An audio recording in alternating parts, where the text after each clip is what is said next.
Bueno, chicos, hoy 22 del 10 vamos a empezar con la unidad 7, que tiene que ver con la última fase del proceso administrativo, que es el control.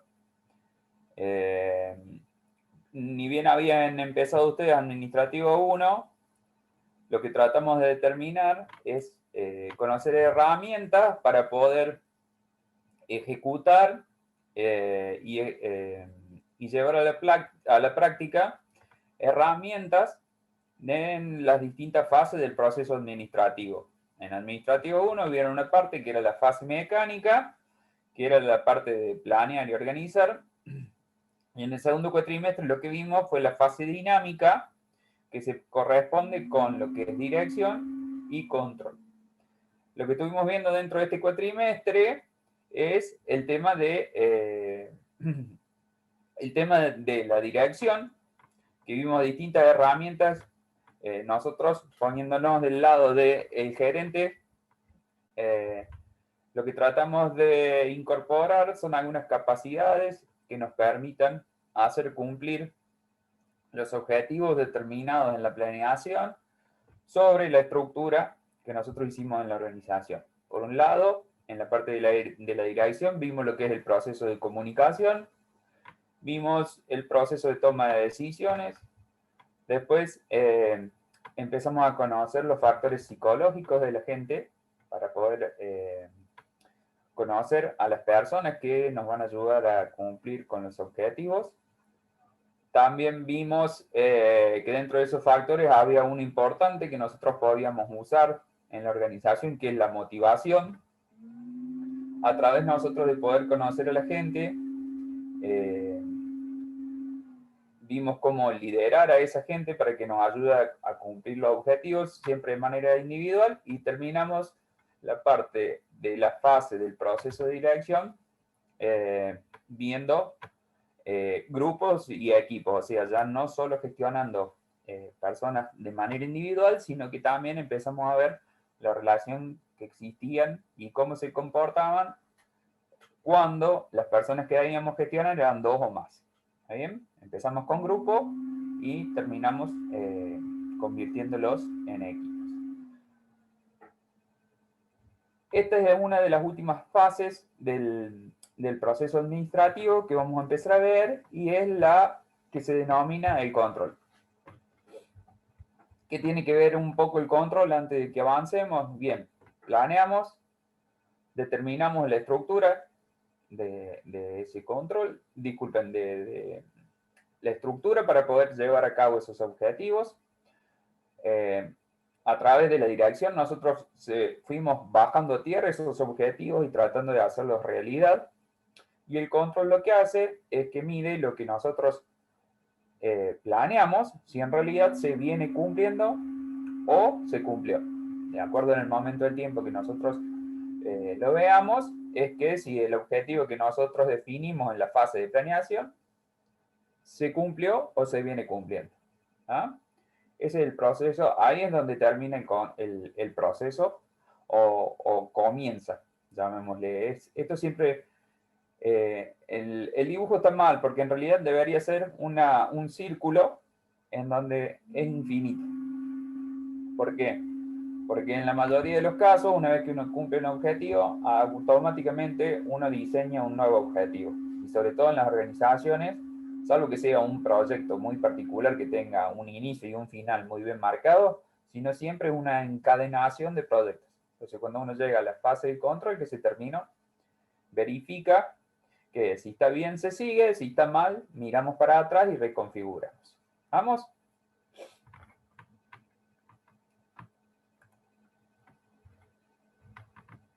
Esperen que voy a sacar este piedra de acá. Encontré un juguetito nuevo, así que me van a tener que aguantar ahora.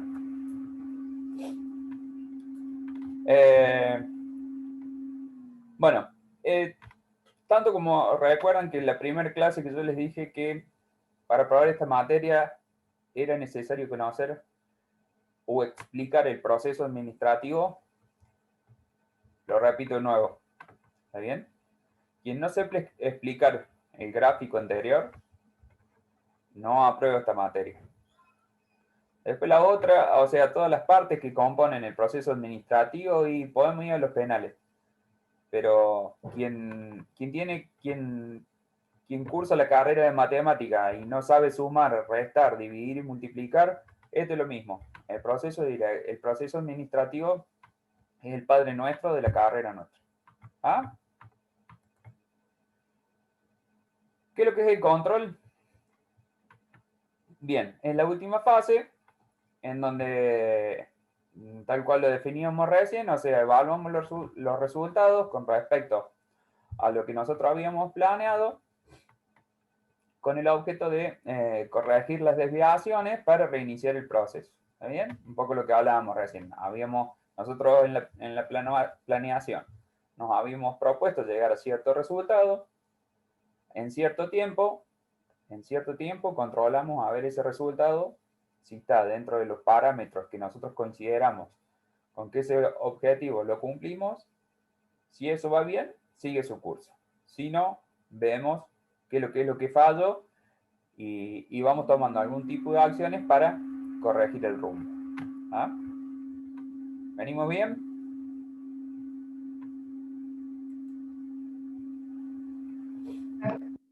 Antes de que avancemos en lo que es el control, quería también dejar especificado, porque por ahí el profe Marco puede que lo explique al revés, y yo se lo traigo directamente desde el libro, qué diferencia existe entre lo que es eficiencia y lo que es eficacia.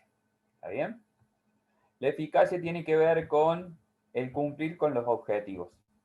¿Está bien? Y la eficiencia tiene que ver con ser eficaz, o sea, cumplir con los objetivos, pero en esa tarea o en ese camino de ir a cumplir los objetivos, la eficiencia tiene que ver con la menor utilización de recursos. ¿Está? Y en esto le hago un poco de lío de palabras. Alguien puede ser eficaz, pero no eficiente. Ahora, nunca medimos eficiencia si no somos eficaces. ¿Está bien? La condición primaria es que siempre uno mida eficacia. Si uno no es eficaz, la eficiencia de los recursos queda en segundo plano, no se analiza, no es relevante, porque uno no cumplió con el objetivo. ¿Está bien? Puede probablemente que se mire como un agravante en el sentido de que no cumplimos con el objetivo y despilfarramos un montón de recursos. Pero no es el análisis que queremos llegar nosotros. Nosotros queremos que cumplir con los objetivos y a partir de ese cumplimiento con los objetivos, maximizar el uso de los recursos. ¿Qué quiere decir maximizar? No en cantidades, sino que tiene que ver con que el uso sea lo más eficiente posible. Por eso está puesto desde distintos tipos de ángulos, tal cual lo trae el libro que ustedes tienen, de Robbins. Esta es la versión vieja, no vi sinceramente cómo viene en la versión nueva, pero cualquier cosa lo toman acá de la Filmin. Son algunos de los conceptos en los cuales ustedes, como la matemática puede tener la coma y el punto para separar los números, los conceptos de eficiencia, eficacia y el proceso administrativo son centrales. ¿Eh? Porque todas las materias se basan en estos dos conceptos, independientemente de que los llevemos a cabo con el proceso administrativo. ¿Ah? ¿Venimos bien acá? Sí. Fue una consulta. ¿Usted nos podría pasar porque en algunas de los de los PowerPoint que están subidos a la plataforma están las páginas del libro, pero en otros no. ¿Nos podría pasar como por unidad las páginas por unidad de la materia, qué páginas del libro son? O nosotros ya con los títulos del índice lo podemos ir más o menos viendo, está bien claro, porque me falta ver algunas y las que vi sí, Sí, está no, bien. yo se los marco, pero está bien claro, o sea, dicen el Bien. nombre del, De la unidad igual. de la unidad. Sí, Bien. además, a ver, si me da un ratito, mira, yo te lo busco.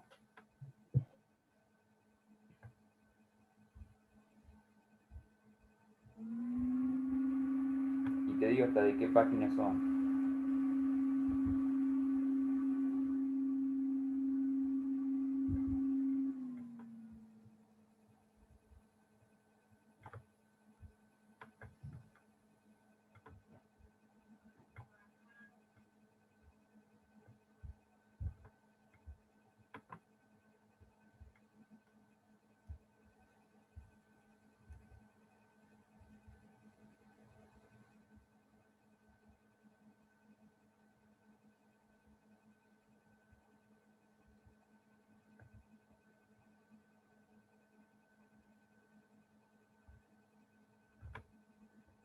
Ahí lo estoy buscando, ¿eh?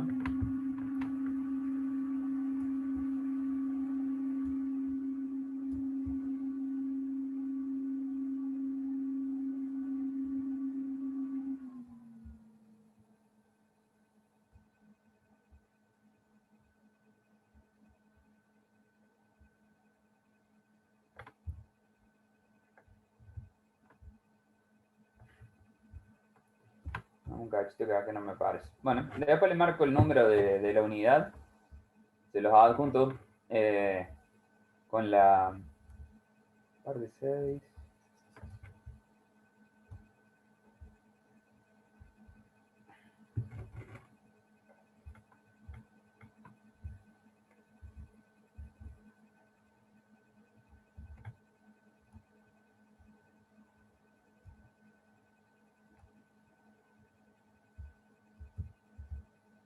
Me parece que esta unidad está desde la 263, si no me equivoco.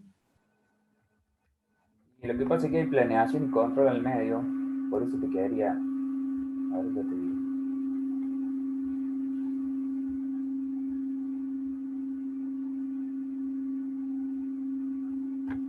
Sí, es correcto, es el capítulo 10, es la 200, desde los 264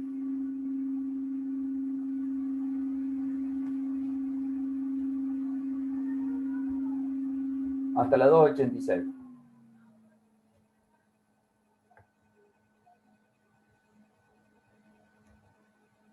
De los cuales solamente, bueno, no sé, después habría que revisar, pero hay algunas cosas que no van a ir. Por ejemplo, herramientas para medir el desempeño organizacional, eso no lo vamos a ver. Sí, temas contemporáneos tampoco lo vamos a ver. Ya les muestro después los temas que están en la filmina, son los que van, ¿ah? Para que no gasten. ¿Estamos? Bien, nosotros entonces en base a estos dos conceptos, junto con el proceso administrativo, es que tenemos que hacernos pies como administradores. ¿Ah? ¿Por qué es importante el control?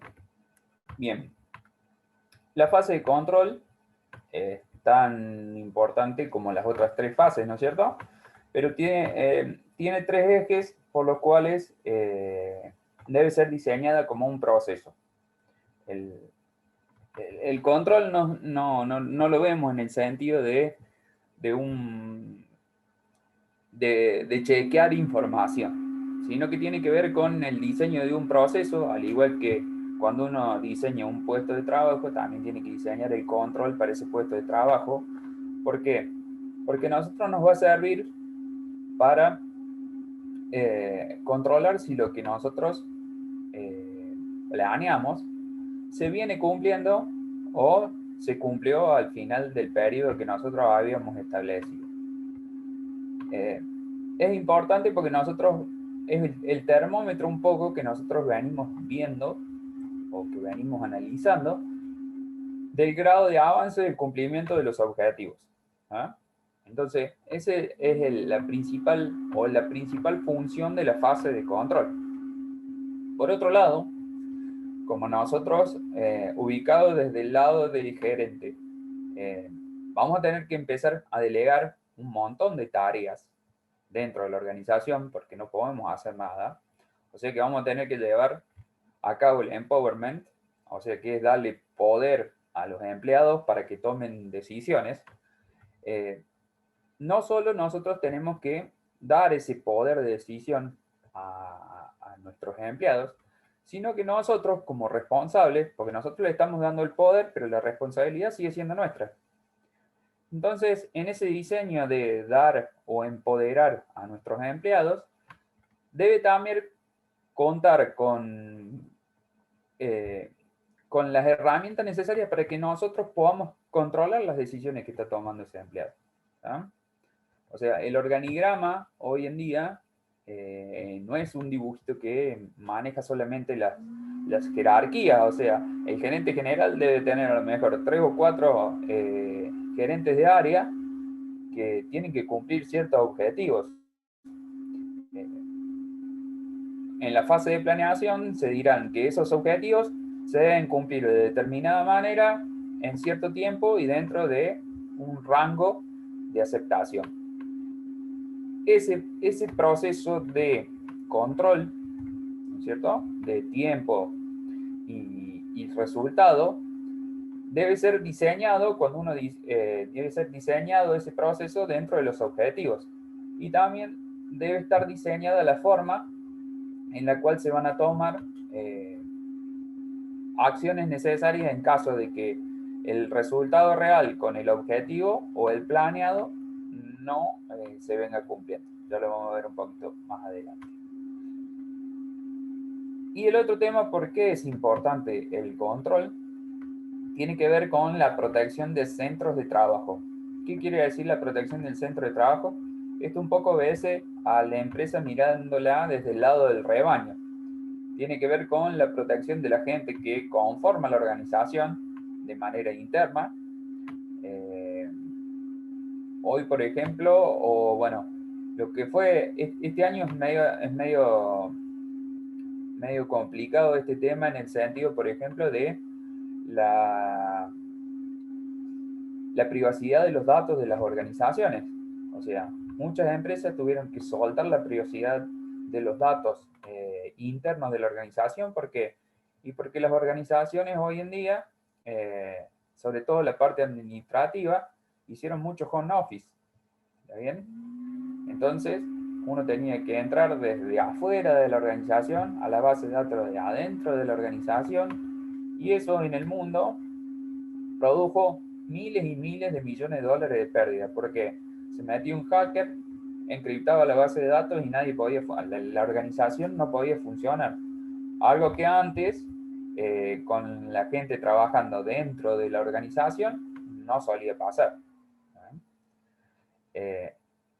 Ese es el caso de la protección de los centros de trabajo. Y la otra, interna también, que uno tiene que tener en cuenta el control, pueden ser los fraudes internos. Cuestiones de robo. No sé si se acuerdan ustedes la información que en el 2008, cuando vino el problema de la crisis de Estados Unidos, que vino la crisis de las hipotecas, que después derivó en una crisis mundial.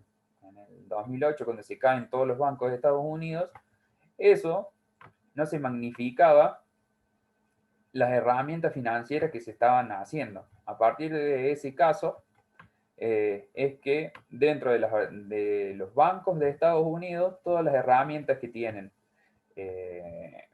como opciones de inversión deben tener cierto nivel de seguridad. ¿Qué quiere decir ese cierto nivel de seguridad? De que el riesgo que tienen que asumir los bancos no debe ser mayor a un determinado porcentaje. No me acuerdo ahora de memoria cuál es, pero eso tiene que ver con la seguridad, sobre todo de los puestos de trabajo de la organización. Y después de la protección de centros de trabajo de cuestiones externas a la organización, bueno, tiene que ver con todo el contexto que lo rodea, ¿cierto? Robos, demandas, robos de proyectos de investigación y desarrollo. Tiene que ver con, bueno, ya tiene que ver un poco más con temas estratégicos, y que acá en Argentina, algunos, bueno, investigación y desarrollo se está haciendo nada y poco, no poco y nada, pero en otros lugares del mundo el tema de la protección de los datos tiene mucha relevancia. ¿Está bien? Entonces esos serían los 3 puntos por los cuales el control dentro de la organización es importante. Vamos a los bifes. Como todo lo que nosotros vimos desde que empezamos esta materia, siempre es un proceso. ¿Ah? En este caso, el proceso de control consta de 3 etapas. Por un lado, vamos a medir el desempeño real. Lo vamos a comparar. En un segundo paso, comparamos lo que está pasando contra una norma o un objetivo, y en base a eso, a ese resultado que arroja, es que tomamos Medidas administrativas. Súper, hiper simple la forma en que funciona. ¿Tá? O sea, mido lo que estoy haciendo, lo comparo con lo que yo había determinado al principio y en base a ese resultado es que tomo o no tomo algún tipo de acción.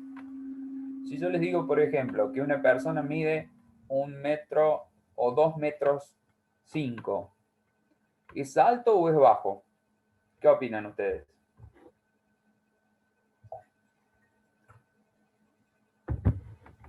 Y eso ¿Qué les parece?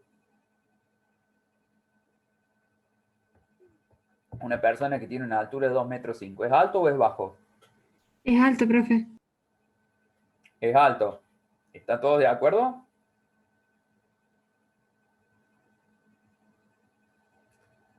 En realidad, si yo lo comparo con una persona que mide 2 metros 30, es bajo. ¿Está bien? Ahora, si lo comparo con una persona que mide 1,80 m, es alto. El proceso de control funciona así.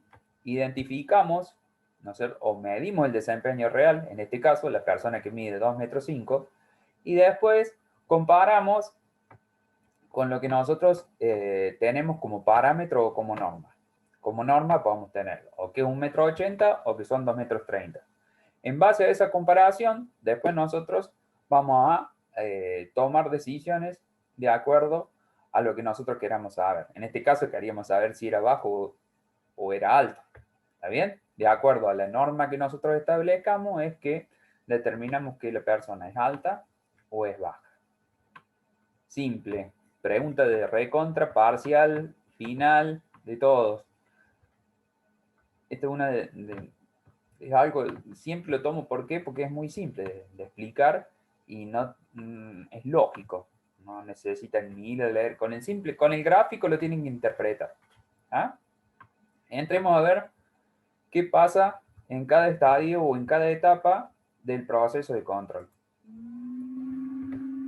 Dentro del proceso de control, lo primero que nosotros hacíamos era medíamos el desempeño real. Bueno, ¿cómo podemos medir? Simple. Podemos medir generalmente de cuatro formas. Estas son, vamos a ir rápido porque son cuestiones básicas. Podemos ir y mirar nosotros, o sea, como una observación personal. Podemos ir y obtener informes estadísticos, supónganse, en una línea de producción en donde nosotros hicimos 150.000 productos, vemos qué porcentaje de ese producto salió mal. Eso puede ser una forma de medición de scrap o pérdida. Informes orales. Los informes orales son aquellos, supónganse que nosotros somos el gerente y le pedimos a un empleado que nos informe sobre determinado tema en una reunión. Ese sería un caso de un informe oral.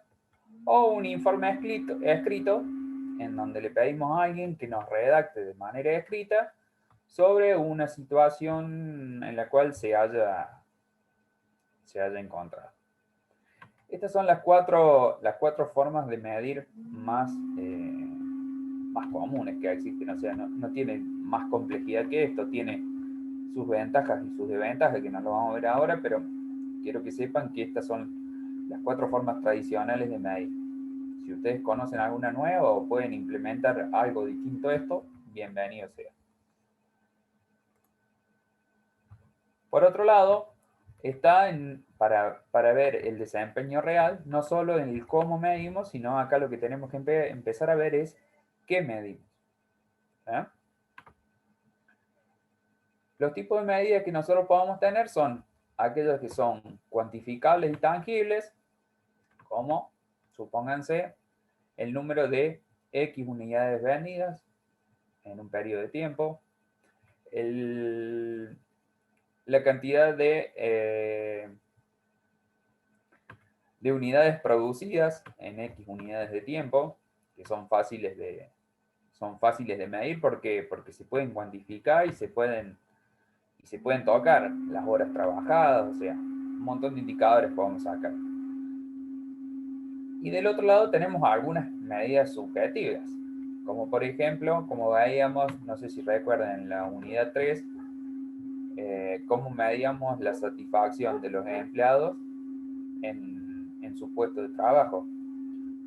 O sea, es una medida totalmente intangible en donde nosotros deberíamos buscar algún sistema de medición el cual nos permita movernos hacia un tipo de medida objetiva. Cuando nosotros diseñamos un sistema de control o un sistema de control para un objetivo, lo óptimo sería que uno tenga una medida objetiva. ¿Sí? ¿Qué quiere decir objetiva? Que no tiene esa impronta de la persona que está midiendo o algo que queda en el aire. A ver, si alguien tiene un objetivo de 100 unidades de venta y vendió 98 y le faltaron 2, no da lugar a dudas ese tipo de objetividad. Ahora, si yo hago una encuesta de satisfacción o de clima laboral, en el cual el que interpreta los resultados soy yo, y sobre el mismo resultado otra persona interpreta totalmente otra cosa, tenemos que buscar una medida subjetiva en el cual la información que nosotros relevemos, los dos tratemos de interpretar al menos algo similar. ¿Eh? Esa es la distinción que existe entre objetivo y subjetivo.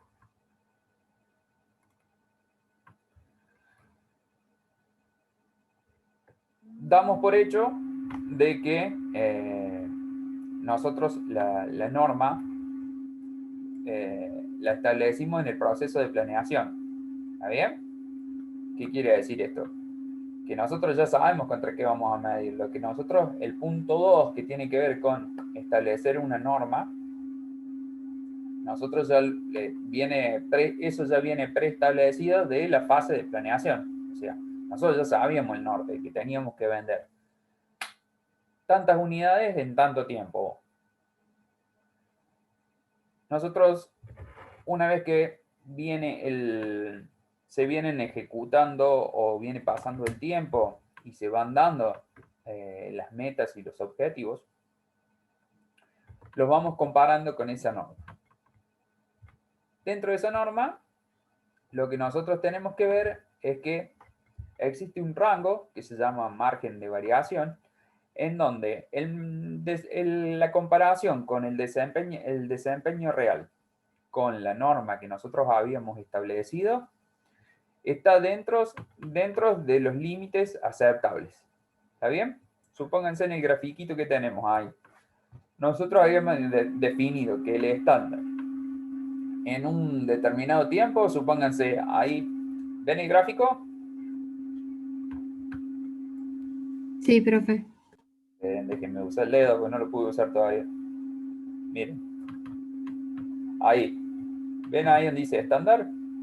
Supónganse que esa sea la medida de venta diaria. ¿Ah? Supónganse que tengamos que vender 100 unidades diarias. Acá abajo medimos el tiempo. Si ustedes ven ahí abajo, ¿lo alcanzan a ver? Abajo que dice en el eje, dice T más 1, T más 1, T más 2, T más 3. Eso es tiempo. ¿Ah? Y estos puntos son los distintos resultados en el cual se va midiendo la variable. Supónganse, T es la variable, T es el día lunes, T más 1 martes, T más 2 miércoles. Bueno, así nosotros vamos viendo en que si la media o el estándar que nosotros habíamos puesto de ventas diarias son 100 unidades, no nos va a dar todos los días 100 unidades. ¿Está bien? Es muy difícil, tenemos que tener mucha suerte. No hay forma no hay herramienta que te diga que vas a vender un promedio de X unidades. Entonces lo que nosotros vamos a hacer, supónganse, el estándar sí está bien, el objetivo van a ser 100 unidades, pero va a estar bien que vendamos 110 o 90. Entonces el límite superior, que es la línea punteada por encima del gráfico, van a ser los 110. Y por debajo, donde dice margen de variación aceptable, van a ser los 90.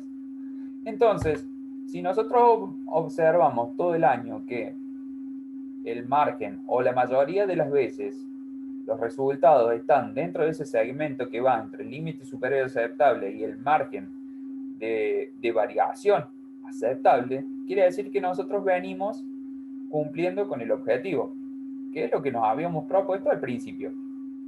Distinto está si, por ejemplo, un número o cierta semana nosotros nos vamos muy por encima del límite superior aceptable. A ver, y si estamos hablando de ventas, puede que ese sea un problema, vender de más.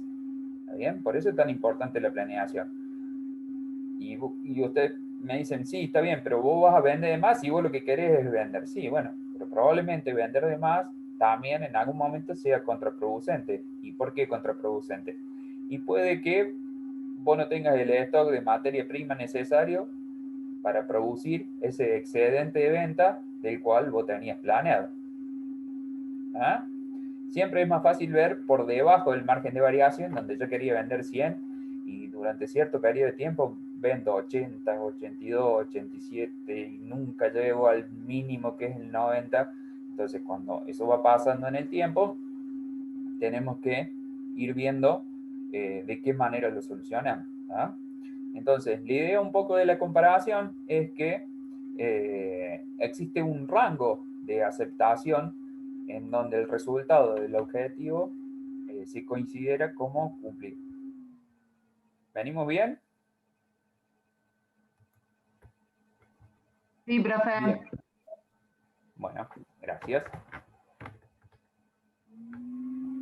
Nosotros cuando en la fase 3, cuando hacíamos recién este control, lo que tomamos son medidas administrativas. Y acá un poco viene una trampa, en el sentido de que las medidas administrativas siempre son 3. ¿Ah? En todos los libros siempre se desarrollan 2, pero hay una que se da por sobreentendido, que tiene que ver con que si nosotros comparamos el desempeño real con la norma que nosotros habíamos establecido al principio, y eso se cumple, no tenemos que hacer nada. La medida administrativa, en ese caso, es no hacer nada. ¿Por qué? Porque, a ver, ahí cuando nos queda chica la camiseta y nos sentamos al frente de todo, y yo dije que a principio de año íbamos a vender 10, llegamos a fin de año, ¿cuánto vendimos? 10. ¡Pah! No le entra la camiseta, ¿no? Se agrandan todo. Ahora, ¿qué vamos a hacer con eso? Nada, porque lo que nosotros teníamos como objetivo se cumplió. ¿Eh? Entonces, la primera medida administrativa, que es la optimista, que es cuando se cumple con el objetivo, es no hacer nada. Ahora, si el desempeño real no cae dentro del segmento que veíamos recién en el gráfico, ya sea por debajo o por encima, lógicamente tenemos dos opciones. O el problema está en el desempeño real, o el problema está en la norma que nosotros establecimos al principio. ¿Por qué? Empecemos por la más difícil. Supónganse que yo estimé que en General Dehesa íbamos a vender 1 millón de autos 0 kilómetros para este año. Y llego a diciembre y vendimos 150. Claramente, lo que estaba mal es la planeación. Entonces, lo que yo tengo que revisar en ese caso es el estándar. Dentro del gráfico es el apartado de la fase 2. En realidad, lo que yo estimé mal la demanda. ¿Ah? El desempeño, hay que ver si es correcto o no. Pero lo que sí acá en este caso tenemos que revisar es la norma o el estándar. Y que no los asuste. Por ahí es más difícil siempre corregir o sobreestimar en realidad es difícil demostrar que uno erra para arriba o para abajo y que lo que se erró siempre es la planeación. En la mayoría de los casos, lo que uno erra o lo que generalmente es más demostrable es el desempeño real. Lo que pasa es que puede que lo que nosotros diseñamos al principio o en la fase de planeación no haya sido algo real, sino a lo mejor un objetivo soñado. Pero si nosotros hacíamos un estudio minucioso supónganse, de vender en Endesa 1.000.000 de autos 0 kilómetros, cada persona debería tener 100 autos acá en Endesa. ¿Está bien? Es un objetivo poco realista, o sea, queda muy lindo en el papel, pero después no hay forma de que con el correr del tiempo eso se pueda llevar a cabo. Y por el otro lado, lo otro que podemos hacer, o sea, a ver, esto tiene dos componentes. Por un lado, tenemos el desempeño real y por otro lado, tenemos la norma o el estándar. No da mucho lugar a dudas, por eso yo le digo que esto antes de estudiarlos, ustedes lo interpreten, porque, a ver, si los dos coinciden tal cual lo que yo había planeado con lo que viene sucediendo, perfecto, no hago nada, felicitaciones. Ahora, si hay algo que no anda, y bueno, uno de los dos componentes está fallando. Nosotros el que vimos recién es el que nosotros vamos a corregir el estándar cuando está muy desfasado. Y lo otro que tenemos que ver son el desempeño real, ¿está bien? Cuando nosotros determinamos que lo que realmente planeamos era algo previsible o posible de que pasara y no era una fantasía, ¿está bien? En ese caso, la medida administrativa que nosotros vamos a tomar para corregir el desempeño real pueden ser dos tipos de medidas. Una que es correctiva inmediata, que son aquellas medidas de apagar incendios, ¿está bien? Se rompió una máquina y mañana hay que entregar un pedido. Bueno, arreglemos la máquina y sigamos para cumplir con ese pedido, ¿está bien? Esa sería una medida correctiva inmediata. Y una medida correctiva básica que tiene un poco más de estudio y no tanto atado con alambre, disculpen la expresión, como la primera. O sea, a ver, se detectó un problema, bueno, paremos, a ver, ¿por qué ocurrió este problema? Analizamos, encontramos la solución, corregimos y seguimos. La correctiva básica tiene que ver un poco con el tipo de problema al cual nos estemos encontrando y el apuro el cual estemos analizando en el caso del objetivo. Hay lugares, supónganse en la parte operativa, que probablemente las medidas correctivas inmediatas sean sean más frecuentes que las medidas correctivas básicas. ¿Por qué? Porque siguen una operatoria y probablemente traben la organización. ¿Vamos bien hasta acá? Sí, profe. Bueno, ¿alguna duda? Este es un poco más lindo, ¿no? En realidad, ¿por qué es más lindo? Porque ya terminamos, o sea, tuvieron un año para ver 4 fases de un proceso y ya estamos en el cuarto, o sea, siempre es lindo estar allá al último.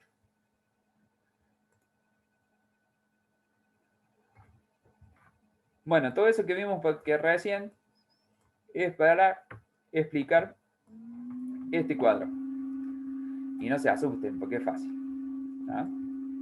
Yo quiero saber, ¿ustedes ven mi mouse? Sí, profe, sí. ¿Lo ven o no? Yo no lo veo. ¿Por qué será? Quería ir mostrándole. Déjenme ver. A ver. Vamos a ir con el dedo. Acá. Primero. El objetivo lo comparo con el estándar. Disculpen. A través del objetivo yo hago el estándar. Comparo este estándar con el desempeño real. ¿Ah? Y ahí yo puedo tener dos resultados. Se cumple, y me pregunto, ¿se logró el estándar? O sea, ¿qué quiere decir que se logró el estándar? El desempeño real tiene que ver con el resultado que yo había establecido con el objetivo. En el caso de que sea sí, en el caso de que sea sí, no hago nada. ¿Ah? Y vuelve el bucle acá, a volver a medir el desempeño. Y así sucesivamente. Ahora, si acá, me voy a sacar el dedo en cualquier momento, si acá el estándar no se logró, yo veo que si la aceptación en la diferencia en lo que es el estándar con el desempeño real, cae dentro del segmento que veíamos recién. ¿Se acuerdan el gráfico que nosotros veíamos? La variación, o sea, hasta dónde se podía acceder por encima del promedio o por debajo del promedio, en ese margen de aceptación. ¿Está bien? Si el resultado caía en ese margen, seguía sin hacer nada. ¿Por qué? Porque lo que yo había planeado se había cumplido. Ahora, si ese resultado no cae en el margen, ¿está bien? Yo lo que me empiezo a preguntar es, ¿el objetivo que yo propuse es aceptable?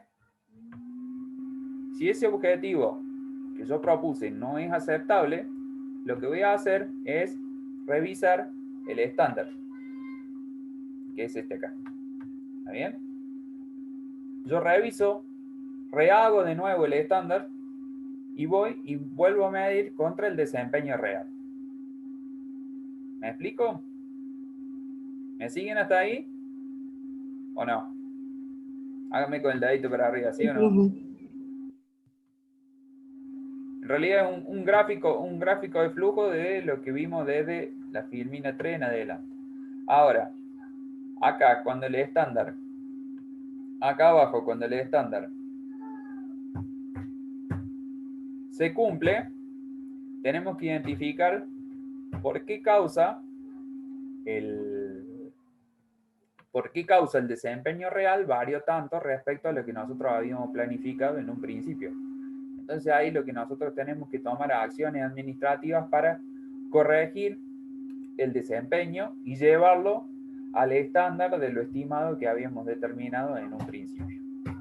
¿Está bien?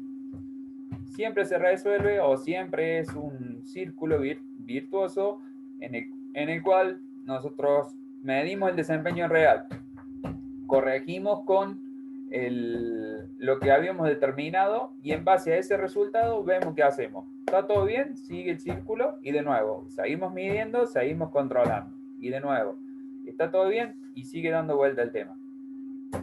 Por otro lado, si vemos que existe una diferencia o está fuera de ese margen aceptable que nosotros veíamos, es que tenemos que volver a rever si lo que nosotros habíamos planeado es realista y por otro lado, si nosotros determinamos que eso que planeamos era realista, corregir el desempeño real.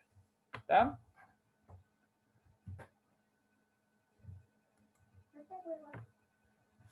Bien. Ahí es donde se termina lo que es el proceso de control. Hola, papi. ¿Puedes tomar? Un segundo, ¿no?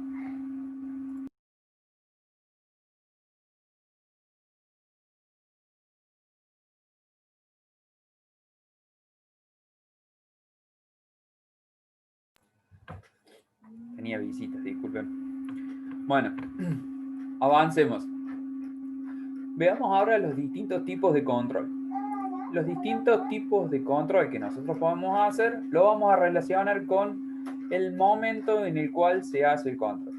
¿Está bien? Por un lado, tenemos el control de alimentación anticipada, que es aquel control que se realiza antes de que se presente el problema.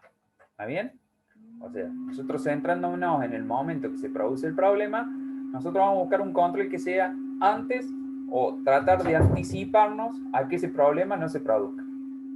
¿Cuál es el caso típico de este tipo de problemas? Supónganse el tema de los controles de los aviones.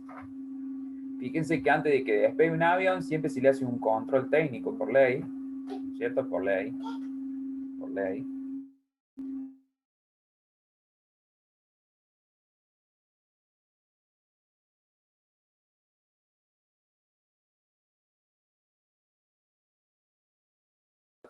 puntos se debe verificar para que un avión pueda...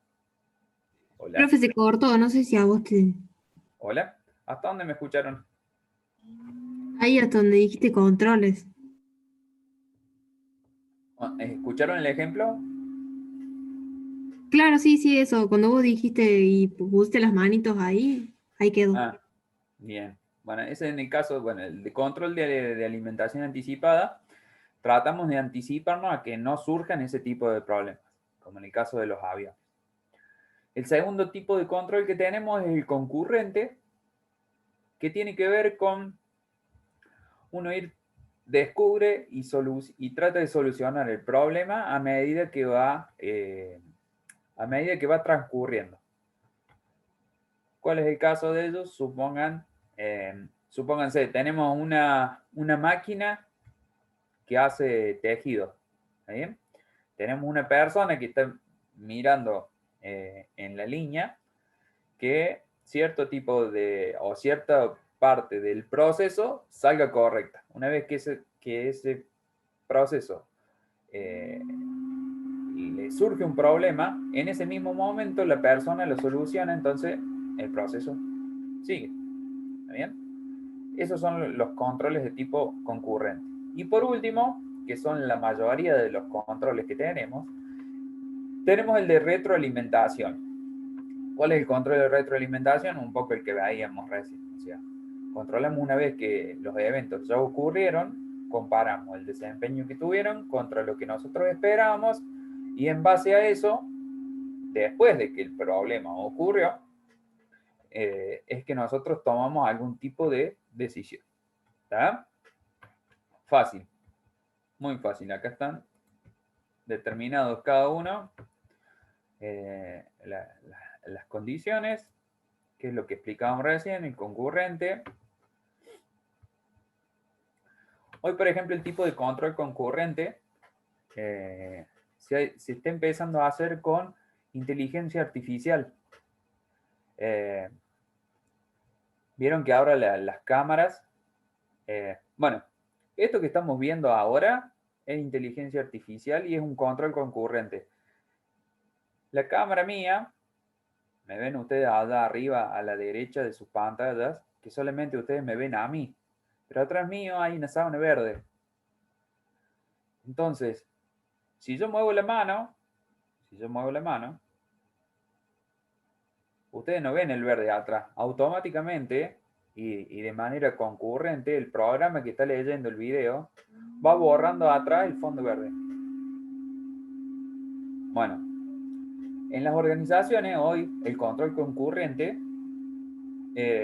cada vez se hace de manera más automatizada. Supónganse, los bancos tienen un sistema de alerta de topes, por ejemplo, de transferencia de dinero de determinada naturaleza. Supónganse, yo mañana agarro mi cuenta, siempre si tuviera, ¿no? $500,000 y lo transferiría fuera del país, no me dejaría a lo mejor hacerlo de manera automática. ¿Por qué? Porque tiene un tipo de control, un control concurrente que para seguridad del cliente del banco, te está pidiendo que cheques que vos realmente estás haciendo la transferencia y no que te están robando. ¿Ah? Ese sería un caso de control de tipo concurrente. Y cada vez estos controles son más automatizados.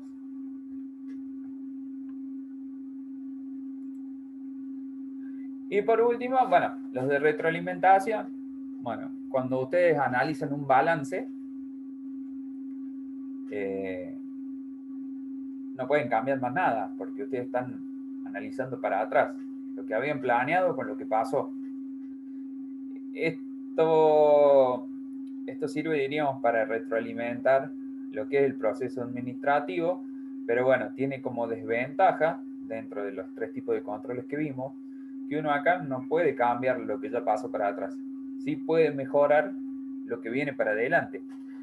En el caso del control de anticipación, ese sería lo mejor de todo. ¿Por qué? Porque yo no tendría problemas, siempre me estaría anticipando y descubriendo lo que puede llegar a pasar. No es tan fácil. Puedo tener la suerte de que también tenga la mayoría de los problemas o los conozca en el mismo momento que se están sucediendo. También tengo chances de solucionarlo. Ahora, una vez que el problema ya sucedió, como en el caso de un estado contable o un balance que me mide la contabilidad del último año para atrás, no tengo chance de operar sobre eso, o sea, ya está.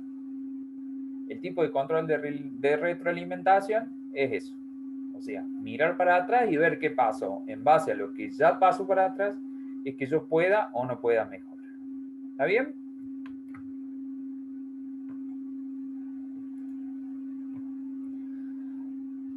Avancemos.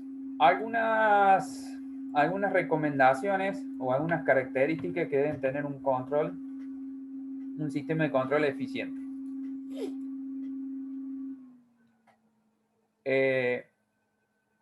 El propósito. El objetivo. El sistema de control no solamente debe ser diseñado para detectar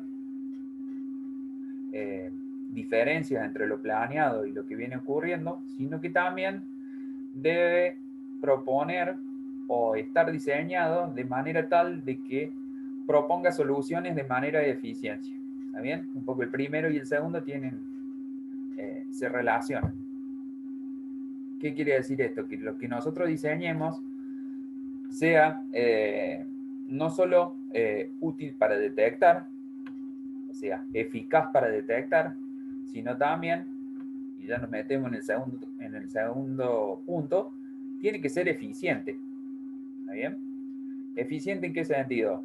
En que gastemos la menor cantidad de recursos para medir y a su vez que el sistema de medición no sea más caro que el objetivo en sí.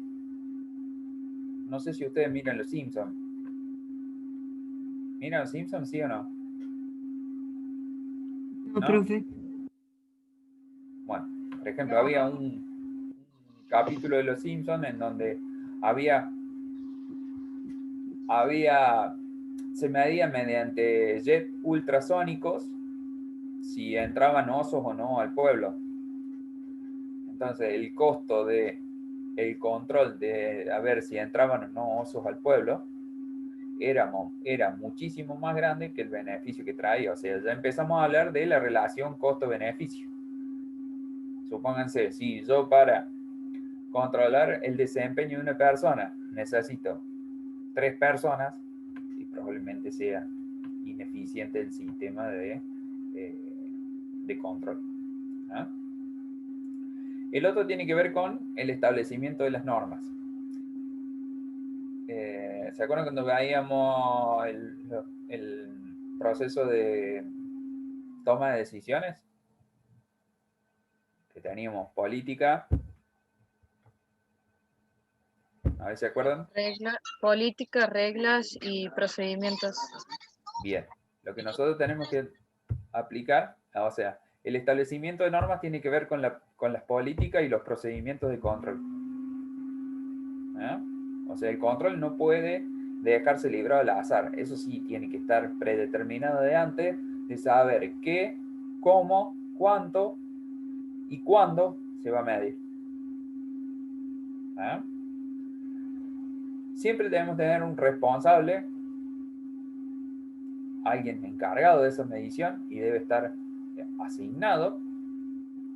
Y después, atado también a la eficiencia, es que nosotros que dentro del sistema de control de medición de la organización, tenemos que elegir puntos estratégicos de control. A ver, no sirve de medir todo en la organización. ¿Está bien? Nosotros tenemos que medir aquellos objetivos estratégicos que a nosotros nos permitan hacer la diferencia. ¿Me explico? ¿Qué quiere decir? A ver, si yo tengo 40 objetivos en la organización, ¿está bien? ¿En dónde voy a gastar más dinero para medir? Y probablemente busque de los 40 objetivos esos 6 que me van a hacer la diferencia estratégica para cumplir con o sea, para cumplir con mi misión. Y probablemente esos sean mis objetivos o mi diseño de sistema de control los enfoque hacia ese tipo de objetivos. Una vez que yo vea que mido eso de manera eficiente, y me voy a bajar y voy a medir los otros objetivos. Bien, o sea, no es medir por medir, sino que tratemos de, sobre todo en las organizaciones donde los recursos son limitados, tenemos que elegir aquellos puntos de control que son estratégicos. Por ejemplo, en un proceso de producción de alimentos, supónganse, les cuento porque conozco, pero en la línea de producción de harina, cuando entra el trigo a mojarse, se mete en una pileta, el trigo se moja, se ablanda, y eso después va a unos bancos que lo muelen. El trigo, cuando está entrando a moler, antes de eso se hace un control estratégico en donde no haya metales. ¿Por qué? Y porque nos rompe toda la maquinaria. Entonces yo pondría a lo mejor el control de que no haya metales en la harina ya lo último. O sea, antes de meter la harina dentro de la bolsa, pongo un detector de metales y veo que la harina salga al consumidor sin metales. Pero ¿de qué me sirve controlarlo allá? Si yo lo puedo controlar al principio del proceso y me salvo de que me rompa todas las máquinas dentro del proceso. ¿Me explico en dónde yo tengo que poner, elegir los puntos de control? ¿Me siguen en la idea? Sí, profe. Bien. ¿Sí? Bien. Después del otro lado también lo que tenemos que ver es el tema de las acciones correctivas que nosotros veíamos. ¿Se acuerda cuando en el proceso de toma de decisiones los tres, para nosotros determinar el problema, teníamos que tener, había tres características? Una era que estemos conscientes de que el problema existía. La otra era que tuviéramos la presión para actuar. Y la tercera era que tuviéramos los recursos para poder solucionar ese problema, que era el principio el paso 1 del proceso de los 8 pasos. Bueno, las acciones correctivas tienen con eso. Y siempre tienen implícito la relación costo-beneficio. A ver, si a nosotros se nos desvía un objetivo y la corrección de ese objetivo o el costo que yo tengo que incurrir para corregir esa desviación es mayor al beneficio que me va a dar, bueno, tengo que ir y replantearme en el proceso de planeación a ver qué vamos a hacer con ese objetivo, ¿no? El sistema de control también tiene que ser flexible. ¿Qué quiere decir que sea flexible? Cuando nosotros recién hablábamos de puntos estratégicos, puede que mañana la organización cambie la estrategia y yo en lugar de esos 40 objetivos que nosotros teníamos, y yo medía como estratégico un lote de 10, puede que esos 10 dejen de ser objetivos estratégicos y otros 10 que yo no estaba midiendo pasan a ser los objetivos estratégicos. ¿Muy bien? Entonces, ¿qué tiene que tener ese sistema de control? Es que a mí me permita reciclar el sistema de control hacia los otros objetivos. Eso tiene que ver con el diseño del sistema. ¿Está bien? No quiere decir que yo use las mismas máquinas, supónganse, para controlar. Pero sí tengo que usar el saber hacer o el know-how para poder implementar el sistema en ese lote de objetivos. ¿Está bien?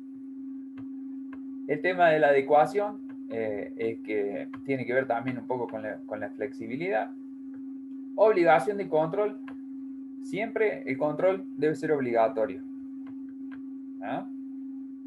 Siempre el control debe ser obligatorio. ¿En qué sentido? En que si nosotros, y relacionado un poco acá con el empowerment, que tiene que ver en que uno puede dar poder dentro del organigrama hacia abajo, pero dentro dentro de ese dar poder, debe estar la obligatoriedad de la persona que otorga ese poder de que diseñe un sistema de control, sobre todo para la seguridad de la organización, ¿no? Yo no puedo darle a una persona el poder de decidir y no limitárselo, ¿no? Y dentro de esos límites debo elegir o debo diseñar cómo esa persona tiene que responder ante las decisiones que tome, ¿no? Y por último, bueno, el tema de la retroalimentación, que tiene que ver más con, no sé si se acuerdan cuando veíamos la parte de inteligencia emocional y veíamos el tema de la retroalimentación de los grupos, que una de las cosas que yo les comentaba es que la retroalimentación siempre, nunca sea sobre la persona, sino que tratemos de enfocarla siempre en los hechos. Bueno, eso está implícito, está implícito en el modelo, y nosotros tenemos que llevarlo a cabo. ¿Por qué? Porque con la escuela vieja de lo que era la administración, el tema de la retroalimentación se orientaba siempre más hacia la persona que hacia el propio objetivo. La nueva mirada de la administración trata de separar a lo que es la persona del hecho en sí. Entonces nosotros debemos siempre, en el caso de dar retroalimentación, nunca darlo sobre la persona y sí darlo sobre el hecho, ¿eh? Y por otro lado, lo que sirve la retroalimentación es que nos va guiando, ¿está bien? Nos va guiando si nosotros venimos cumpliendo el objetivo o no. Supónganse, un avión. Un avión agarra, sale, despega. Imagínense si no tuviera una brújula, un altímetro, un medidor de combustible, o un GPS. Esos son elementos de medición que me van dando constantemente de manera concurrente retroalimentación y me van diciendo a mí si el rumbo el cual yo voy tomando es el correcto o no. ¿Ah? Y acá se termina lo que es en sí la fase del proceso de control, ¿no? Un poco lo que plantea el libro y a medida que va avanzando el tiempo cada vez aparecen más temas contemporáneos y un poco lo que hablaba recién, que todavía no apareció ningún libro que hable del control en épocas de COVID. Ahí le estoy tirando un centro para que alguien haga la tesis o algo, o el proceso administrativo en tiempos de COVID.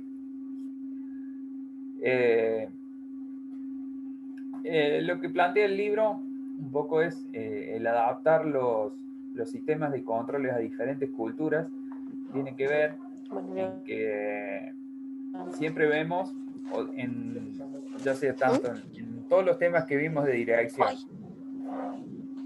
¿Sí? ¿Qué hiciste? En todos los temas que vimos de dirección y ahora lo que vamos a ver en control, siempre tenemos que poner en contexto a la cultura, a las personas que forman parte de nuestra cultura. Probablemente ciertas acciones sean repudiables en algún tipo de cultura, mediante que en otras culturas sean acciones válidas, ¿no? Y lo otro también que hablamos al principio de la clase, cuando veíamos la seguridad en el centro de trabajo, ya los habíamos nombrado, no nos vamos a detener mucho en eso, ¿no? Brenda, ahí le bajo yo ahí le bajé el micrófono. Disculpa, Brenda, te bajé el micrófono, pues te había abierto. ¿Vamos bien hasta acá?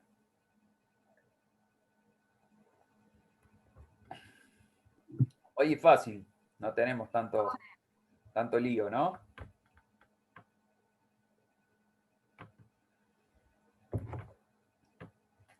Bien. Avancemos, ya nos queda poquito. Acá se termina lo que es el... No, no hay problema, no hay problema.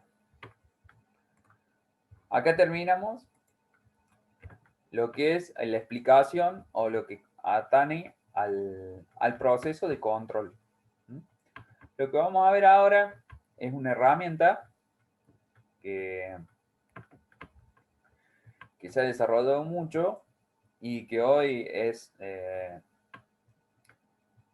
uso casi obligatorio en cualquier organización para implementar lo que es la fase del control, que es, valga la redundancia, el tablero de control. ¿Está? El tablero de control se desarrolló en en la década del 80 y tenía que ver con la idea primaria fue emular a un tablero de un avión. ¿Ah? ¿Cómo hacemos para emular el tablero de un avión dentro de una organización? Bueno, la idea primaria de eso fue que exista un tablero en el cual, a través de distintos indicadores, nos dejara conocer la situación en la cual estaba la empresa hoy día. ¿Está bien? O sea, teníamos un indicador de venta, un indicador de compra, un indicador de recursos humanos, un indicador de finanzas, un indicador de contabilidad. O sea, de acuerdo a la estrategia, es que nosotros elegíamos el tipo de tablero que íbamos a diseñar. Esto en la década de los 80 se hacía a mano. ¿Está bien? Hoy tenemos tableros en línea que a medida que van pasando las situaciones o las acciones dentro de la organización, se van actualizando constantemente los tableros. Hoy, por ejemplo, en DESA tenemos el tablero del COVID. Si ustedes entran a la página de la Municipalidad de DESA, tenemos un tablerito de COVID que cada tanto lo van actualizando y tiene distintos tipos de indicadores. Tienen la gente que está en seguimiento, los casos diarios, quién tan positivos, cuántos acumularon ese positivo. Bueno, existen distintos tipos de tableros, pero la idea ahí yo les dejo la definición. Esto no está en los libros, lo vamos a tener que sacar de las filminas. ¿Ah? La idea de la definición se las dejo acá en la filmina, pero sirve para mostrar un poco el estado o la situación en la cual se encuentra la organización. Estos tipos de tableros los podemos dividir, o sea, estos tipos de tableros, disculpen, están formados por indicadores. ¿Está bien? ¿Cuáles serían los indicadores que existen en el tablero de un avión? Bueno, son todos los relojitos, ¿no es cierto? O sea, cada relojito tiene su forma de lectura. Dentro de la organización, lo que nosotros vamos a tener son indicadores. ¿Qué tipos de indicadores podemos tener en la organización? Por un lado, son los ratios. Los ratios son resultados de comparación entre dos cifras. Supónganse, a ver, ustedes cursan 4 materias. ¿Está bien? De las cuales aprobaron 3. ¿Qué grado de efectividad tuvieron?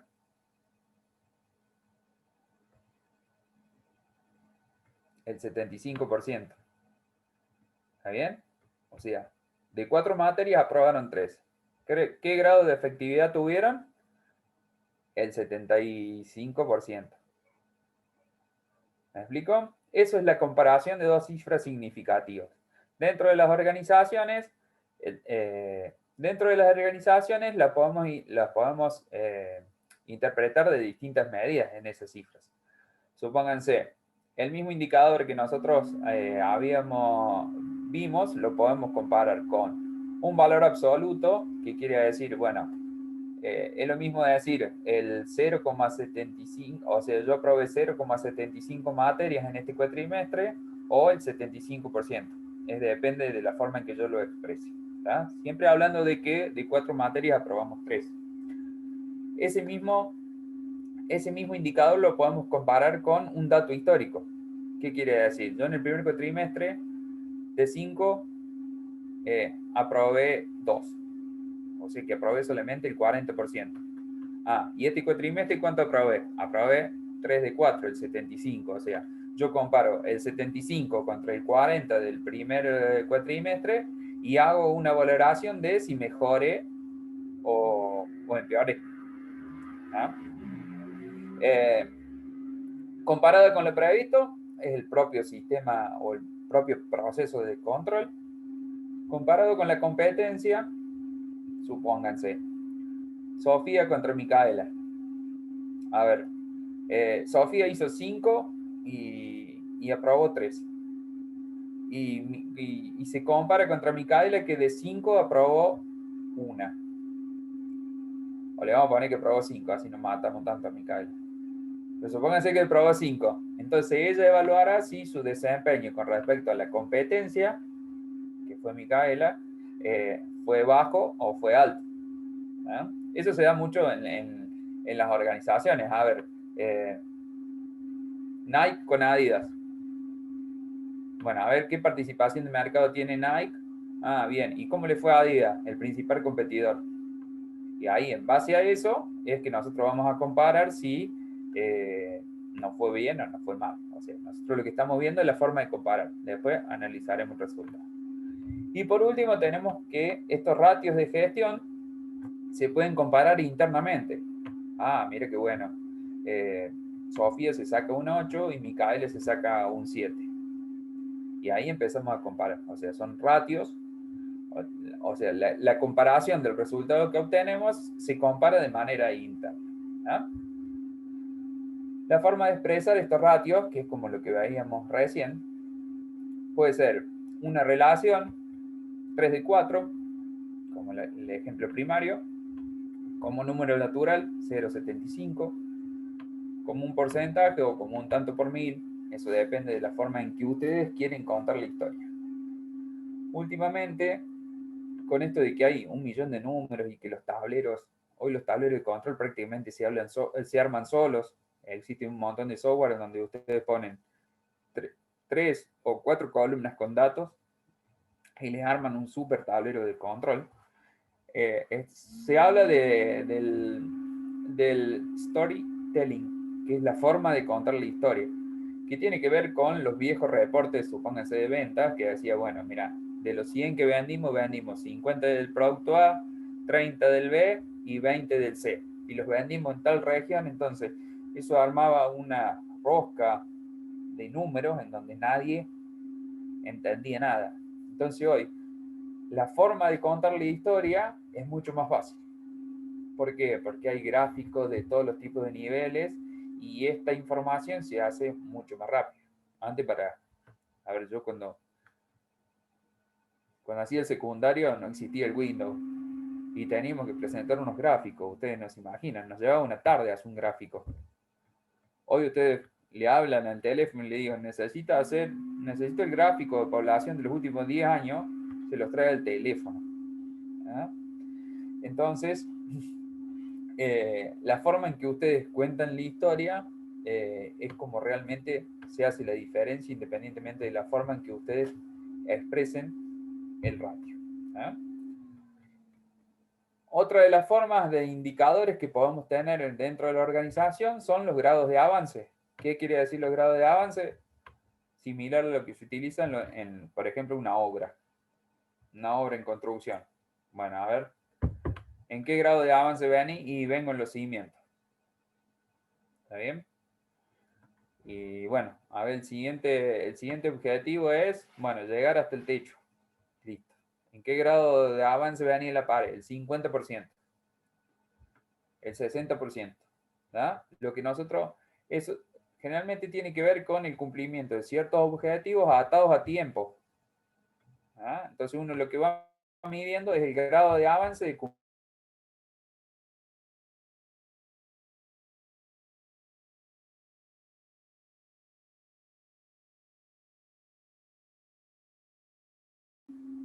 explota exclusivamente a grados de avance. ¿Y por qué? Porque es mucho más eficiente. Ahí se cayó internet. ¿Por qué es más eficiente ir midiendo el grado de avance? Similar al ejemplo que nosotros veíamos de la harina. Si yo diseño de que, o yo establezco que mi objetivo de ventas este año van a ser 1.200 unidades. ¿Está bien? Y yo veo que los primeros 3 meses no llegué a vender 100. ¿Está bien? O sea, vendí 33 unidades por mes. Es muy probable que yo no llegue a cumplir con el objetivo anual. Entonces, yo con el grado de avance, a esa altura del año, yo ya debería haber vendido 300 unidades. ¿Está bien? Entonces ahí no me hace falta esperar llegar a fin de año para que cuando yo llego, se cumplió el tiempo que yo había establecido en las 1.200, yo no tengo un margen de acción para atrás. Entonces, a medida que yo voy midiendo el grado de avance con lo que va pasando en la realidad, es que yo puedo ir gestionando. ¿Ah? Y el otro, cuando hablamos, que son las encuestas, que por ahí son aquellas en donde lo que nosotros tenemos que medir no es objetivo. Una de las cuales ellas puede ser las encuestas. ¿Ah? ¿Alguien hizo o sabe qué es lo que es una encuesta?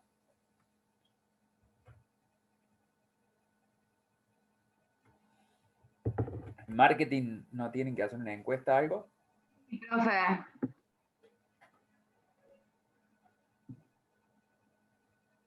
¿En marketing no tienen que hacer una encuesta ahora?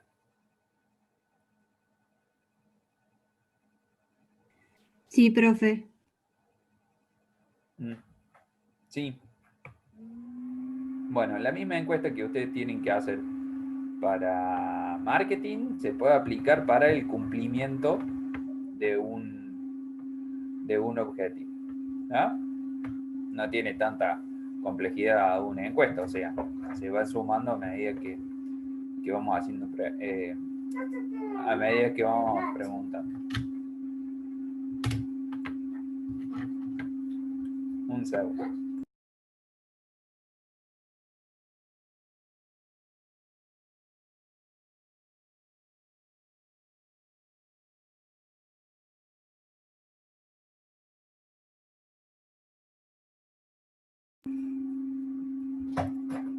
El asistente. Bueno, y entrando a lo último de hoy día, tenemos los 4 tipos de tablero de control que se crearon en un principio. ¿No? La forma de ir dividiendo el tipo de tablero de control obedece a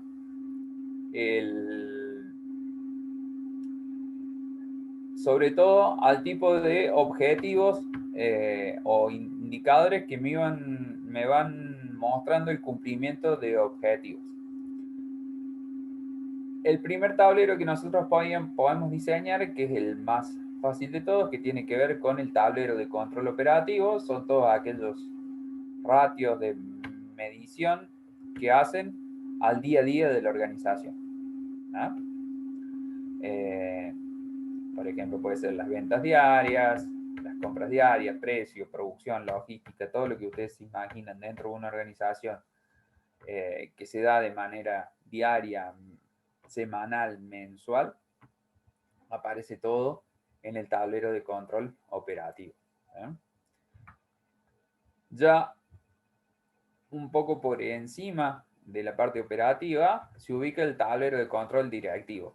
Supónganse, a los mandos medios para arriba dentro del organigrama, probablemente no le interese cuántas unidades se hacen por día, pero sí tienen que ver a lo mejor con resultados más globales. No le interesa cuánto se hace por hora, pero sí probablemente le interesa cuánto se hace por día.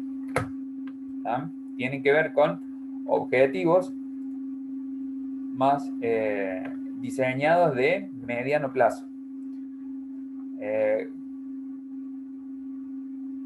Probablemente un directivo no le interesa saber cuántos empleados están llegando tarde o temprano, pero sí le interesa a lo mejor cuál es el índice de productividad de la organización. Si en el caso de un tablero de control operativo sea relevante saber cuántos empleados están llegando tarde y cuántos están llegando temprano a la hora de diseñar un objetivo para cada tipo de tablero.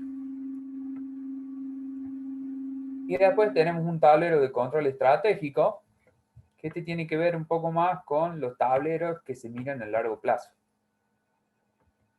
En este tipo de tablero es aquella información en la cual nosotros plasmamos la estrategia, y déjenme que no se me mueva ni un pelo, cuando trazamos objetivos a largo plazo. Hoy el largo plazo es pasado mañana, pero bueno, en contextos de estabilidad existen los tableros en donde las organizaciones plantean a mucho más tiempo del que estamos viviendo hoy día, ¿no? En ese camino que nosotros vemos la visión allá a lo largo, plasmamos dentro de la organización en este tipo de control, de tablero de control estratégico, cómo nosotros vamos yendo o cómo nos vamos orientando para cumplir con la misión, ¿no? Supónganse, nosotros uno de los objetivos estratégicos puede ser si yo solamente vendía en Córdoba y Santa Fe, puede ser ampliar mi cobertura de ventas al resto del país. Entonces yo puedo ir diseñando metas en donde en el primer año, bueno, listo, agarremos los lugares que más cerca me quedan. Bien, todo lo que rodea la provincia de Córdoba. En el segundo año, bueno, está bien, desde la provincia de Córdoba, todo lo que rodea y todas las provincias que se ubican hacia el sur. El tercer año, ya para tener una cobertura completa de ventas del país, ya puedo agarrar todo el país, ¿no? Ese sería, si nosotros lo vemos ese objetivo en un tablero de control operativo, probablemente ni se mueva. ¿Por qué? Porque eso no se va moviendo todos los días. Ahora sí, necesita de un análisis de por lo menos 3 años, tal cual yo lo establecí, ¿eh? Bueno, y acá termina lo que es la unidad de control.